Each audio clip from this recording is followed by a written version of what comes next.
I'm Amanda McLaren, and this is the Papaya Pod. Hello, everyone, and welcome to the first Papaya Pod race review with Jimmy and Keith of 2026. I'm Jimmy. I'm Keith, and this is a review.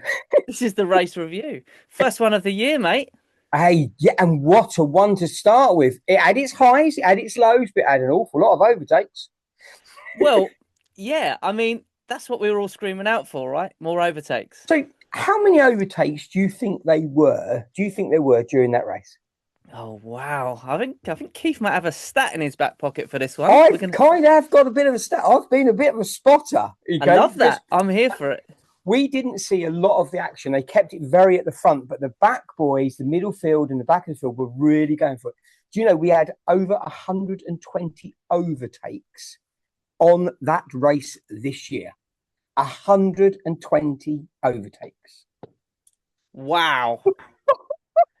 Wow. We had teething problems as well. There was a few teething problems. There was a few. But when you think about it, in the first few laps, it was chaotic. The front kept changing. They got away better than we thought they would as well from the lights. Well, some did. But, it was, I just can't get over that the cars, 120 overtakes. Well, one of the notes I made was there was 5 lead changes in the opening 8 laps. Yeah. That was the one that blew my mind watching it. I mean, obviously, George Russell and Charles Leclerc just sort of yo-yoing. How are they actually doing this is what I wanted to know, and we saw the way they were diving in on each other as well. I know that Lando had a great run. We start from that grid, and when we went bang, Lando got a good run, but he did actually, in my opinion, for what it is worth, and don't forget, ladies and gents, I'm not a real guru, I'm just a fan. I do think he got kind of swallowed up there and didn't quite know where to go, and he didn't want to ruin the car, so he played it a bit safe. But do you know what? I don't care, because it's about this first race was also the first race of a new era, Jimmy, and getting some bloody data. Absolutely. Testing was very hit and miss, wasn't it? As we well know. Yeah. There was a few issues with testing. A lot of teams didn't get the laps in that they would have liked and the data they would have liked. So I think, yes, it looks like the Mercedes are going to absolutely run away with it, and they may well do. It looks like Ferrari right now are going to be their closest contender, and they may well do. Yeah. However, I think as easy as it is to get carried away, it's race one. And it's in this new era of racing, like you just absolutely hit the nail on the head. These cars are still, a lot of them at least, are still in testing mode. And they're still trying to learn these cars because they're so unpredictable. We've got to start with it, mate. Speaking of learning the cars, unpredictable. Let's get the elephant out of the room. Come on. Man, my heart sunk for Oscar. I had to rewind it. I had to stop live viewing and rewind, Jimmy, to find out if I could work out what happened. And wow. And talk about destroy the front of the car, bless him. It was as if it was very similar in some respects to the one that we saw Max have as well, where the car just went whoop. It was as if it had so much power being delivered to those back wheels. They kind of locked up, didn't spin and it was. The next thing you know, he was in there. So driver error, people are going, oh, it's driver error. Hey, come on, behave. It was the papaya rules. They were giving Lando the chance. I mean, behave. No, for me, I think it was a bit of both. I think it's, first and foremost, still learning the car. Absolutely. Yep. Was it driver error? Partially, probably. Partially. He said that himself. Yeah. Not understanding the torque. Was there a spike in torque? Probably. I think it was a number of things. All of those things can be true and probably were. I got up about 5 to watch. I was about an hour behind. The live race, of course, started at 4. So when I pressed play on the Sky recording, it started at the beginning of the race, and all I hear is Crofty reading the grid out and saying Lando's on row 3 on his own. I'm thinking, and you're a bit like, he's not on his own. He's got Oscar next to him. Well, he's not on his own. Exactly why I had to rewind. And then I've looked at the grid and Lando's there on his own. I'm like, whoa, hang on a minute. What the hell is going on here? And then, of course, But the first thing I said to wifey is because I had to watch it on replay because I was out on Sunday being very busy. So the first thing I said to wifey is, "Oh, perhaps he's in the pit lane. Have they had a problem getting to the grid?" So then when it went, because it was not live, I had the facility to hit pause and rewind, and I had to go right up to before the grid show to find out exactly what had happened. And then I just sat there and was like, "Oh my God, wow!" But Jimmy, I think that we're going to see this. We're going to see these teething problems. These cars everybody's saying, Mercedes have got it. At the moment, maybe. But in 2 races' time, when we're 2 races in and the data's coming back in, where will the others be? Yeah. Who knows? We don't know. I don't think we're still any the wiser of where we were before the weekend. I'll be honest with you. I'm still, my head's the only thing I will say, if you did see the predictions episode, I would like to retract my prediction for Aston Martin, if I can, please. I don't think they're going to be, I think I had them in 5th, didn't I? Can't remember now. I'm not. Some of my predictions weren't too bad then. Yeah, my bad on that one. So I'm wondering what we're going to do in this sprint. I know we're going to come back to the race in a second, but this sprint race, this weekend in China, we've got the sprint race, we've got the race. Some are going, "Oh, it's too early," but actually, is it too early, or is it more development time? Is it more time to work out what the data? They're going to be running the car lighter because it's only a sprint race. I think it's a great opportunity to learn more about our cars and more about how they're going to race. It's going to be a difficult one. I think if I'm a driver, I don't want a sprint weekend. Certainly, if I'm one of if I'm not a McLaren or Ferrari driver, I don't want a sprint weekend. I want as much practice time as possible this weekend. But the teams are going, "Oh, yes, please."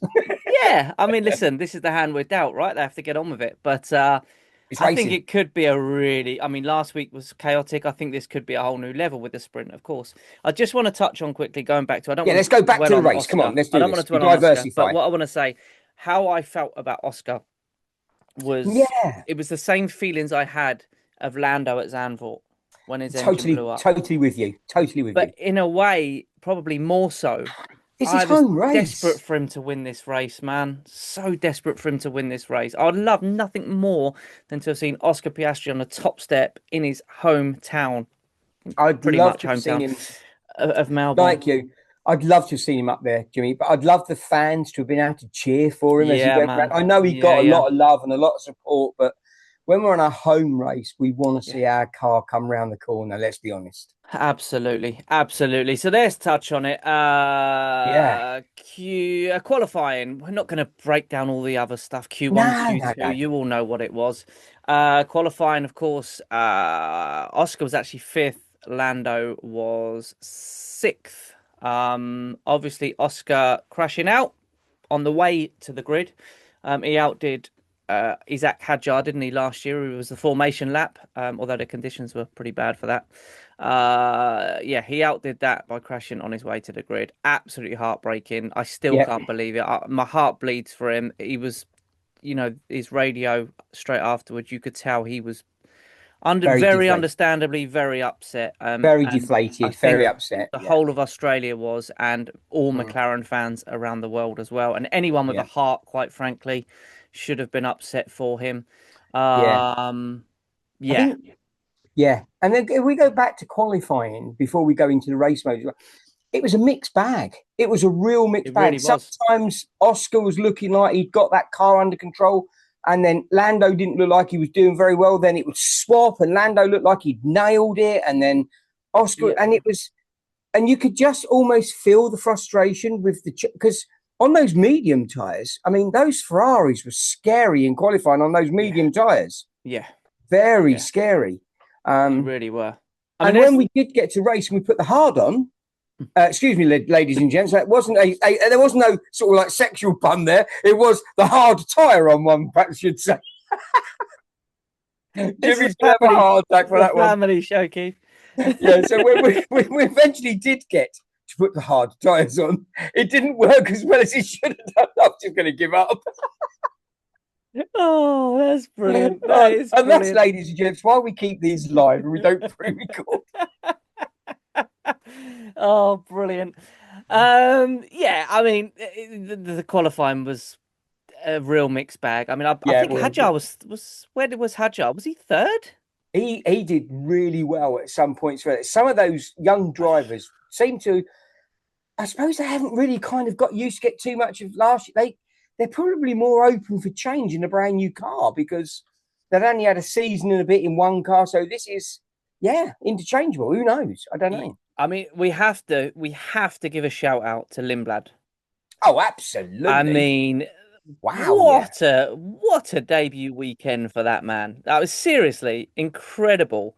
Sorry, I'm just checking my phone, ladies and gents, because I've got Hadjar as qualifying third, and then I've seriously questioned that. Just checked my phone. He did indeed qualify third. So shout out to Isaac Hadjar as well. And do you know what? I like that lad. And as much as it pains me to say it, I am rooting for him to actually do well and challenge Max a little bit. I think to be honest, I think it's nice to see somebody taking it to their teammate, very much like Oscar and Lando do. And of course, now we can also say that Kimi is definitely taking it to his teammate now, isn't he? Let's be honest. Yeah. That boy rocked the weekend. Would I have given him driver of the day? I don't know. I think it would have been really hard for me to give my driver of the day out. It was a challenging one, but I suppose probably, I don't want to say Ferrari just in case wifey's listening, but it's a difficult one. But those first few rounds, those first few openers were fantastic. Let's be honest. I think driver of the day was so tough this weekend. And there's several drivers you could give it to where people can't really disagree. In my opinion, I think there's so many really good drives, and Lindblad, amazing. George is George, right? He just goes about his business quietly and does his job. He did it all last season as well. And Kimi, unbelievable in just his second year. Yes, he's got a rocket ship underneath him, but you still got to get the job done. Yes, Hadjar has been great. I loved about Hadjar as well was he said about Max going out in qualifying and stuff. He said he wants him, and starting so far back.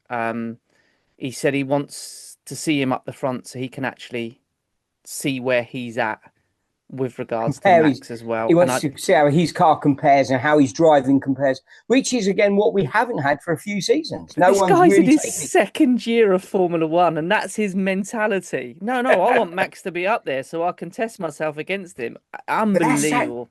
That's that kind of gladiator attitude that we want to see in a race car. Absolutely, man. That's absolutely that gladiator attitude. Absolutely. I think, dare I say it, we saw a little bit of Lando throughout the race a few times, more when they thought he was going to get caught up and he was still able to, use that car and use that. Because everybody said, oh, that's it, Max is on him now. It's down to less than half a second. He's got him. Lando's, what was the phrase one used? Lando's using his power wrongly. He's not saving it up. He knew exactly what he was doing to keep him at bay, didn't he? Well, yeah, okay, let's get into it then. Let's get into Lando. Execution of his battery looked pretty good to me. Towards the end of that race, I have to say, it was just right. It's just a matter of time. Yeah, that's what we all thought. Lando's going to end up sixth. Not horrendous, in when you take everything into account. A solid weekend. I'm sure one that he's not going to be overly happy with, but all in all, it's not the end of the world. It wasn't painful like years gone past. Yeah, exactly. But he didn't. He did hold Max off, and he ended up breaking away and creating quite a bit of a gap. So that's a positive. We've got to take these positives out of this race. Yeah, definitely. Was the pace there throughout the race? No. Did not really. Struggle with the tyres? Yes.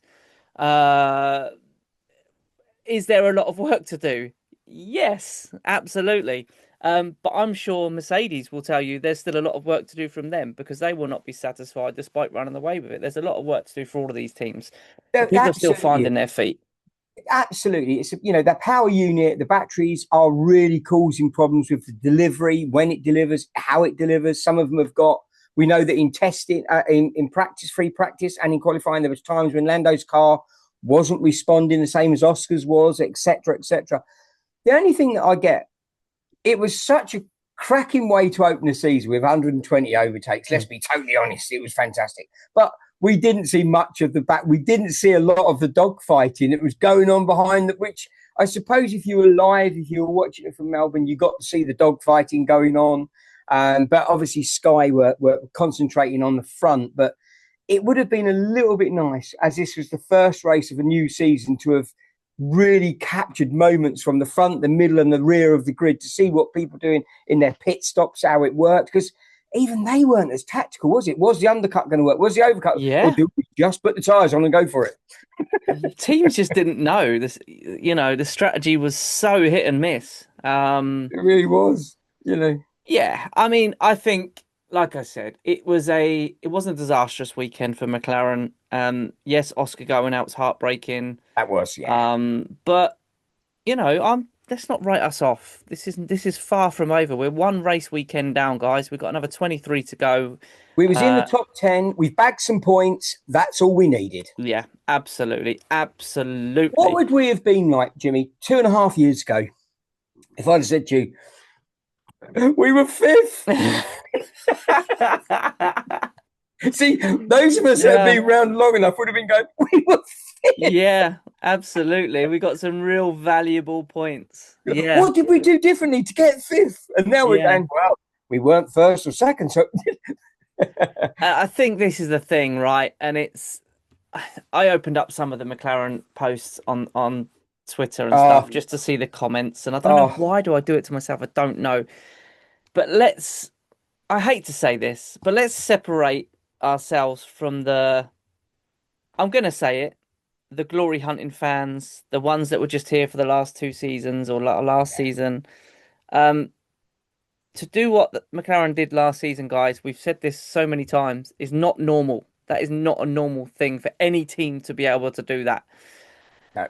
This season was always going to be very, very different. So let's just enjoy it for what it is. Hopefully we can figure it out and we can be up there challenging with the Mercedes, with the Ferraris, possibly the Red Bulls, and whoever else may jump up, because teams are going to leapfrog from where they are right now. As those upgrades will start to come in, they will roll in thick and fast. Absolutely. And again, a couple of seasons ago, halfway through the year, we made the change that started everything. Yeah. And we started seeing points and wins and podiums. And, these upgrades are going to come thick and fast. There's quite a few people using the Mercedes engine. There's quite a few teams using the Ferrari engines, etc. Couple on the Hondas. But you know what? Those upgrades, the body upgrades are going to come along, as well as the engine upgrades, the power unit, and also the software that's going to be developed to give those guys more of a response. I'm just going to enjoy this year's season. To me, 2026 is all about, woohoo, let's go racing, let's do overtakes, let's do mad stuff with a battery. Do you know what? The pressure, as far as I'm concerned, is off of McLaren right now. Last season was pressure. Yeah. They had to win they didn't have to, but the pressure was on them to win the Constructors, to get the back-to-back. Of course, Oscar and Lando were miles out in front, so the pressure was on one of them to win the Drivers' Championship. Yeah. They got that done. They've done that. We've done that. We've got that now. Yes, we would all love nothing more. McLaren fans would love nothing more than for Oscar Piastri to win one this year. Absolutely. I would love. We want a hat trick of Constructors and the next one, 100%. But Absolutely. equally, at this moment in time, I just feel like that pressure is not on them right now. No, so let's enjoy it for what it is. Yeah, you're right, Jimmy. I think all I would like is for us to remain competitive. Yeah. Towards the front of the grid would make me a very, very happy bunny. Yeah. And it would keep my papaya blood running through my veins. And again, that's a big ask for a brand new car. It's a big ask on a team that's developing. Have Mercedes shared all the data about their power units with the other teams that are, technically customer engines? They're supposed to, but would I? Well, it's funny you should mention that, because that was next on my things to talk about. Andrea Stella's come out and said there's a lot of stuff they don't know about these engines. Yeehaw to that. And yeah, like you just said, if you're the Mercedes manufacturer, would you share everything or would you forget a few things? Especially after the last 2 years. It might trickle down slower because we're still in the testing phase. Yeah. Yeah. A customer team has won the Constructors in the last 2 years. Yeah, that hurts Mercedes more than any other team on the grid. Trust me. Definitely hurts them. AMG would not have been happy. Let's be totally honest. No. If they are slightly ahead, it's because they're still in the testing phase. Yes. Yes. It's going to be very interesting the next couple of months, I think. The first quarter of the season, I think teams are going to figure it out. And then after the first maybe 4 or 5 races, things may settle down a little bit and you may start to see a little bit more of where teams are at. Yeah. But I still think we're a few races away from that. I totally with you, 100% with you. You could have almost written that for me to say, definitely, it's going to take a good few races for the teams and the drivers to start getting the data they require and the feedback from the car. Yeah. When we had young Zach on, he was talking about making adjustments on his steering wheel for the oversteer, the understeer, for the braking, for the ABS. These guys are flying and they're trying to get used to that. And they're also trying to work out the towing on the car. Do I need to add a bit of that? Do I need to take a bit of that away at the same point? And as he said, they do manage it. But when it's a brand new car, I mean, how many of us have stalled a brand new car after picking it up from the dealer or trying to find the light switch or the indicators? I've had my car about 14 months now and I still stall it from time to time. So, yeah. I am definitely not going to confess I've had my car just over a year and it was foggy at the weekend and I had to pull over because I had no idea where the fog lights were. Of course, I'm not going to own up to that. But these guys are expected to know everything. Yes, it's their job. Yes, they train countless hours a day and they're going to get there, guys. They're going to get there. But the sim training only gives them so much of that track, as we've heard from other drivers, haven't we? Absolutely. It's getting those wheels on the ground and the tyres. Yeah. And they've changed the qualifying. They're going to add another minute. Why have we added a minute on? Why 1 minute? What's 1 minute? Yeah, obviously the extra 2 cars on the grid, but I don't know. It doesn't feel. Yeah. If they had said 2 minutes or 3 minutes, I'd have gone 3 minutes. But because one, it just messes with my OCD. I can't cope. Yeah. It's what's interesting now as well is seeing cars go for the extra lap as well when they're out already and stuff. You didn't see so much of that before. That's more of a thing now. Charging their battery, slowing right down to get that, so they're actually at full power as they go across that start and finish line instead of building up. So even that's a learning curve. It's like watching a different sport to what we've been so used to over the past however many years. It seems if the tyres are good, they go again. Yeah. It's just bizarre. Yeah. It's going to take some getting used to for the fans, never mind the drivers. So now I've got a confession. I need you to confess to Uncle Keith now. Confess nicely to Uncle Keith, okay? Did you find yourself staring at the front wing and the rear wing going, ooh, every time? Yes. Absolutely. Yeah. And I still can't get used to it. I couldn't. I was like, oh, that opens quite a lot there. And then I realised I was watching the wing and not the actual racing. I'm watching the car and I'm like, you are such a spotter, Keith. You need to behave. So the Ferrari one in particular, right? I mean, they've absolutely got that to a T. They've nailed that, Ferrari. Lewis was looking, I take nothing away from Charles, nothing away from him. But let's be honest, he didn't run away with that in qualifying. Lewis was right there and called out the team a couple of times about why didn't you pit us? And I was a bit like, oh, here they go again. But I guess we'll never know. We'll never know. Do I think personally, had they had followed the Mercedes strategy, would they have won the race? Probably not. If I'm being honest, I don't think it would have made much difference.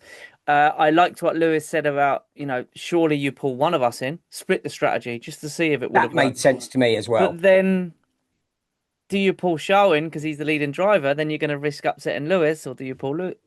How do you do? We've said this before, guys, with McLaren. You've got a split second to make this decision. It's so easy sitting in the armchair when you can pause it, rewind it, whatever, and make 3 days after the race go, oh, they should have done this. These guys have a split second to make the decisions. That's right. We know Ferrari self-destruct. James hit the nail on the head in the predictions episode last week. We all know that happens. Did they get it disastrously wrong Sunday? No, I don't think so. I think there was method in the madness. If there had been another virtual safety car or safety car, we would have been saying they were geniuses, because they probably, if there had been a safety car, then maybe they win that race. And we're saying, it's a genius move to keep them out. So it's all ifs and buts. Poor old Bert didn't get to get his car out, his new car. You know? No, he did not. No, he did not. But even that says something about the racing with the virtual safety cars, the way they were quick to react and get things cleared. Yeah. They're honing up the skill set everywhere, aren't they? Absolutely, mate. Speaking of Lewis, and we spoke about Lindblad earlier as well. Lindblad was phenomenal. Yes. Amazing debut. Now, his opening lap of his F1 debut, he was racing with Lewis Hamilton. Yes, he was. So, whilst driving this brand new machine, whilst figuring out all these crazy buttons that are in front of him, he's racing his hero. Whilst racing his hero, do you think at any point he was trying to pinch himself to see if he was dreaming? Because, listen, he is there on merit and an amazing driver. But that moment for him, racing Lewis Hamilton, must have been like, oh my God. I'd have been like, oh. And he was holding his own as well. He was, and he had a cracking. And again, let's go to somebody else we talked about, Ollie. Well, this is the other thing. So, laps 40 onwards, Lindblad was racing against Ollie Behrman, and they were touch and go, and I mean, unbelievable stuff. They did some really close racing. At one point, I thought one of the wheels was coming off those cars. Yeah. But you know what? They did it. Clean. They pulled it. Yeah, they kept on the track and they kept it smart and they kept it even. I think for an opener, was I very happy with it? Yeah. Did I get bored? No, not really. No. I was more interested in working out those, as you said, those first 5 laps. It was like, oh my God, this. And we've been asking for overtaking. We've been asking to get rid of the DRS chain. We didn't want it any longer. We really wanted to see racing. What we do now know is they can get very, very close. They can get in the turbulent air and not do anywhere near the same amount of damage as they used to do. And they can react. They've got their push to pass, or they've got their overtake mode, as we like to call it, as well as a battery. They can give that beans. But then have they got enough battery to hold it at the next corner? And that's that technology that we're going to see. And that's that racecraft that they're going to develop and see how the drivers are going to learn to manage that battery. I imagine every driver on the grid in the race Sunday will probably like, I've used too much of it at this point. They're going to learn that as races go on. That will come second nature to them. I would love to have been a fly on the wall and gone into some of their race reviews with the team, sitting down with the drivers after, the post-race debriefs for the teams. I'd love to have been a fly on the wall when they said, right, how do you feel the car was going? The engineer said, well, it was doing this. And drivers go, yeah, well, I couldn't feel that. And I'd love to have been there. It would be so interesting to hear what they're talking about their own cars, and not what they're selling to the press. No, absolutely. One thing with Lewis as well, he's obviously got his new race engineer, and one thing I quite liked, we saw it last season quite a lot, certainly on the bits they pick out from the radio. And of course, that's entertainment. They picked out a lot of Lewis being aggy with his engineer last year. What I quite liked, they went to him at one point towards the end of the race, and his engineer said about him pushing or whatever and how far off he was. And his response was very calmly, leave me to it, mate. No agginess, no aggression, just leave me to it, mate. To me, that's him saying the engineer, I don't need that much information. And they're going to learn, and eventually they'll figure it out, hopefully, more so than last year. Yeah, that kind of gives me the sense of, when I heard that as well, it was kind of like, he's in his zone. He's in where he wants to be. He's in a happy place. He's not fretting. He's learning a new car. He knows he's got... And let's be honest, he was putting that sideways at times in qualifying. He had it stepping right out. I think what he was really saying to his race engineers, do you know what? I'm good at the moment, bud. Just let me do what I do best and let me feel this car.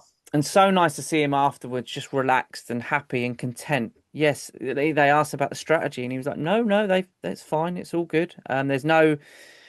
We saw him so down in the dumps last year. He didn't have his shoulders down, did he? We've spoken about it so many times, how sad it is to see someone like Lewis Hamilton like that. So it was so nice just to see him a bit more positive about it. In those post-race interviews, he was still shoulders up. He was still quite positive about the way.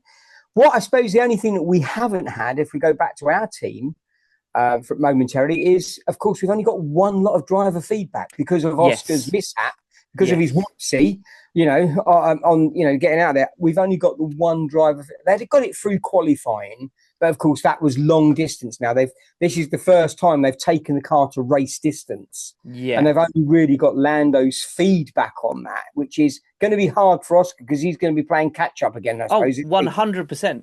Massively, he's a race behind now. When it's time out on the track is so important, early on. Absolutely, yeah. But Oscar will use this as fuel, I'm sure, and he'll bounce back. Let's. There's no thing. We know he'll come back stronger. He did it last year in Melbourne, didn't he? The weather caught him off. He spun off. He was leading the race quite comfortably. He'll come back stronger. He will. We know he will. He's got the mentality to do that. We absolutely know it will.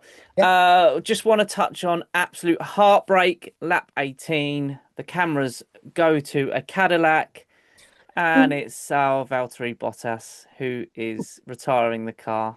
Yeah. Absolutely. Yes, was it expected a little bit? They weren't going to finish the car. Yes.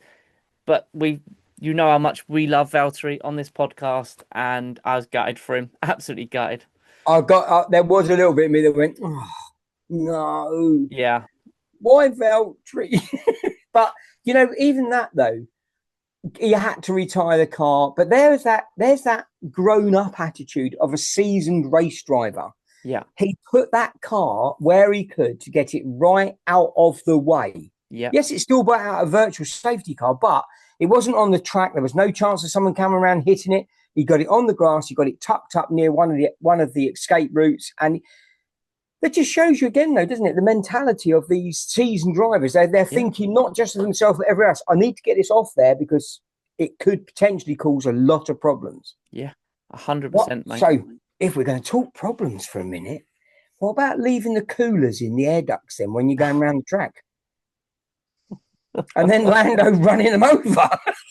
He done well to not get a puncture. I had to rewind to try and work out what it was. They said initially, a bit of carbon. I was like, carbon's not normally got a flash of green on it. And I had to rewind it. And you see them jumping out. I was like, oh, someone's in trouble. Big schoolboy error from the garage. That. How much is that going to cost him as a fine from the FIA? That's going to be a fine. So. You would think so. I've not seen anything about it, but yeah, you would certainly think so. Absolutely. Keith, we've wrapped up our first race review. Not a hell of a lot of McLaren talk in this one, to be fair. But, let's just remind ourselves that it was a solid weekend for Lando. It was a cracking weekend for the team, cracker for Lando. We've got points, ladies and gents, and we're not where we were a few years ago. Exactly we're up in that top 5. Have we got we didn't see a lot of Lando, really, to talk about. No. But he did a solid job. He did absolutely. And I love the way he executed his battery to keep Max at bay. Everybody was writing him off. Instantly that Max came up, they were writing him off. And I was a bit like, don't write him off too early. I'm going to confess, I was just waiting for the overtake to happen. I wrote in my notes, Lando's finished 6th. Did you really? Yeah. It was looking so, it's Max Verstappen, man. We need to share our notes one day because I put here on mine, it said, Lando is being tactical these last few laps. I've got him down as being tactical, not.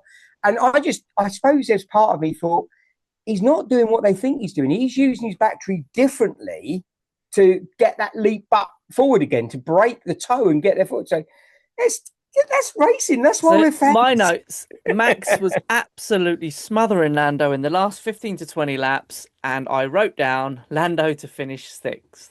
Well, I'll be. Quickly changed it because he finished 5th and he broke away and he looked very comfortable. And let's be honest, he did come from a long way back off the grid, did Max. But the good news is it just proved that we can still hold him at bay. Yeah, he came through the midfield, but do you know what? He got towards the top of the field and they were a bit like, oh, no, come on, we're racing. We're doing this. Yeah, absolutely. Absolutely, my friend. Boom.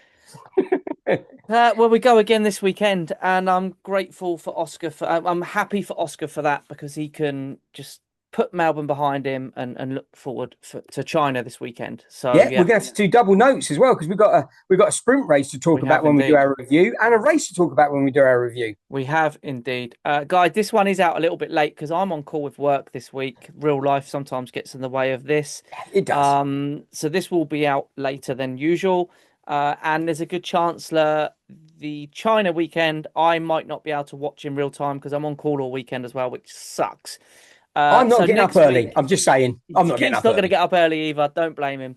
So next week might be a little bit later than planned as well, but we will get there. We will get there, and we will get them out. Keith, thank you for this, because you jumped on last minute, because I didn't know if I was going to be in or not. We were going to do it last night, then we couldn't because of stupid work. So Keith, you are a legend, sir. Thank you very much. Hey, it gives me the chance to share the love and talk about papaya. I mean, what more does one want? Guys, this has been the first Papaya Pod race review of the season. It's great to be back doing this. We got racing back, and I can't wait to do it again next week. Hopefully, we're talking about 2 drivers finishing in very good positions next week, or this weekend coming. I hope you've enjoyed this. As always, thank you for watching. Thank you for listening. This has been the Papaya Pod race review with Jimmy and Keith. I've been Jimmy. And I've been Keith. And just remember, ladies and gents, never stop racing.